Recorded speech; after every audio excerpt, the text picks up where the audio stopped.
Hello जय श्री कृष्ण जय माताजी जय द्वारकाधीश ने हर हर महादेव ने केम छो बधा मित्रों बधाने जय माताजी जय खोडियाल मां।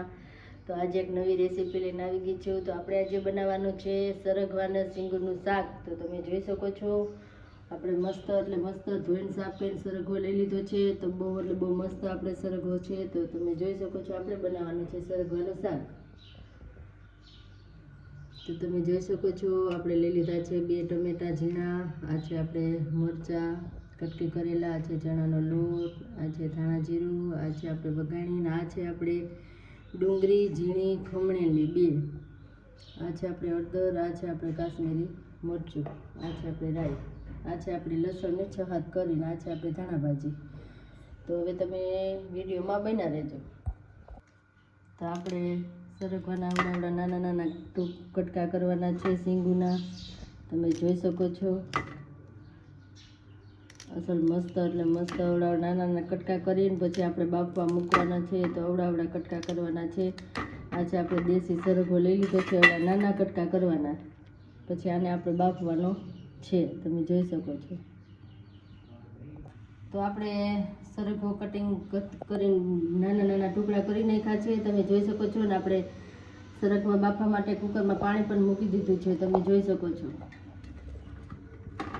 તો પાણી પણ આપણું ગરમ થઈ ગયું છે। તો આપણે સરગવો નાખી દઈશું બાફવા માટે। તો હવે આપણે મીઠું પણ નાખવાનું છે।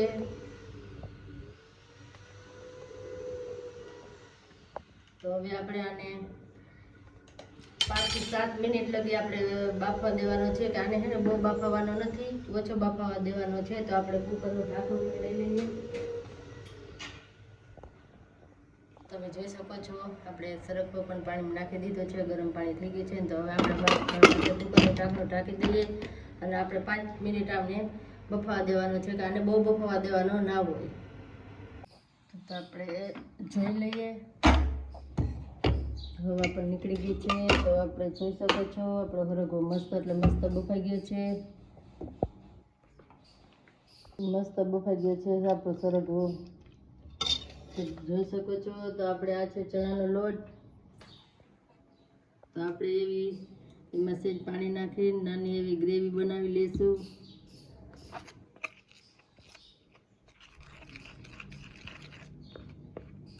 બહુ જાજો ચણાનો લોટ નથી નાખવાનો, ઓછો નાખવાનો છે એટલે આપણે સેજ શાક મસ્ત થાય, રસ ભરતું એટલે ઓછો લેવાનો છે।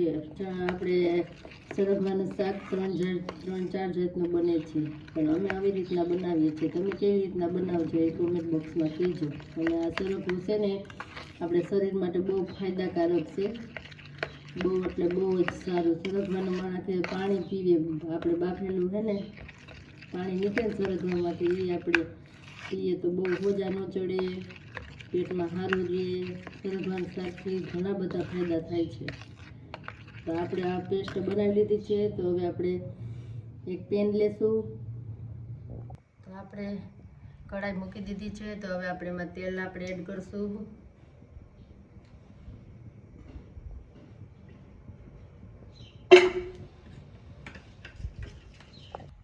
તો આપણે તેલ ગરમ થઈ ગયું છે। તો આપણે એમાં નાખીએ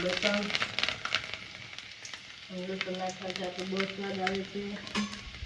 આ છે આપણે મરચાંની કટકી કરેલી, તમે જોઈ શકો છો। આ છે આપણે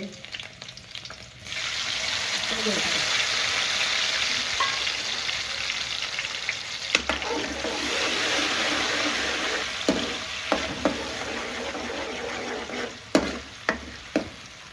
ટમેટાને સારી રીતે ચડવા દેવાના છે। તમે જોઈ શકો છો। તો આ છે આપણે હિંગ,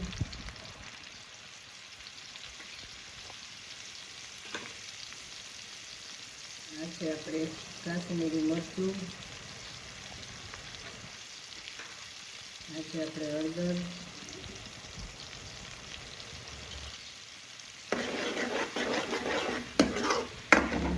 ચડી જાય એટલે આપણે ડુંગળી 2 આપણે ખમણીથી એડ કરવાની છે।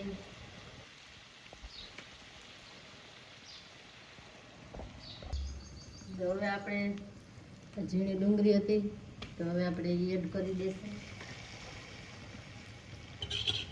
આ છે આપણે ધાણા જીરું.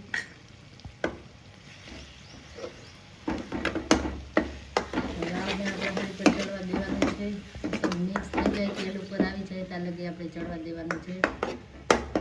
તમે જોઈ શકો છો હમણાં તેલ ઉપર આવી જશે. ગેસ થોડી ફાસ્ટ કરી નાખીએ આપણે. તો આપણે સ્વાદ અનુસાર મીઠું આપણે હળદર બાફવામાં નાખ્યું હતું તો એટલે આપણે આમાં ઓછું નાખવાનું છે. તમે જોઈ શકો છો તો આપણું તેલ ઉપર મસ્ત આવી ગયું છે અને ડુંગળી ટમેટા મસ્ત ચડી ગયા છે. તો હવે આપણે પેસ્ટ હતી આ ચણા લોટની આપણે એ એડ કરી દઈએ.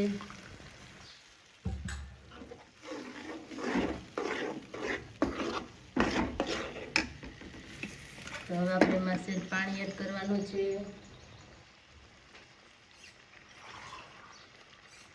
તમે જોઈ શકો છો આપણે સેજ પાણી એડ કરી દઈશું. હવે આને આપણે સેજ ચડીને પછી આપણે સરગવાની સિંગ નાખવાની છે. તો આપણે મસ્ત એટલે મસ્ત થઈ ગયું છે આપણે. તો હવે આપણે એમાં સરગવો એડ કરી દઈશું.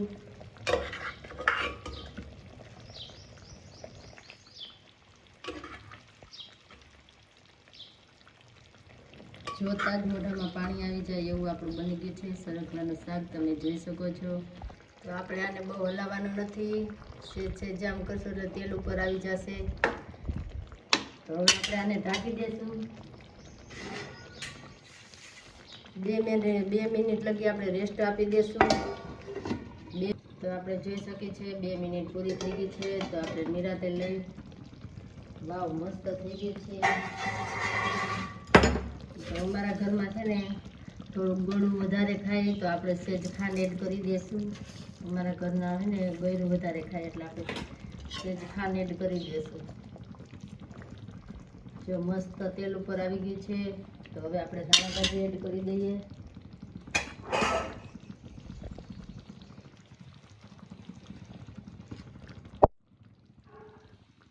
મસ્ત મસ્ત આપણું સરગવાનું શાક થઈ ગયું છે. જોતા જ મોઢામાં પાણી આવી જાય એવું આપણું શાક બનીને રેડી થઈ ગયું છે. તો હવે આપણે સર્વ કરી લેશું.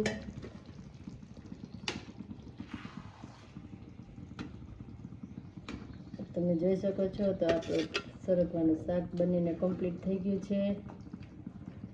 જોતા જ મોઢામાં પાણી આવી જાય એવું આપણું શાક બનીને સરગવાનું કમ્પ્લીટ થઈ ગયું છે. ભાખરી સાથે આપણે રોટલી સાથે સર્વ કરી શકીએ.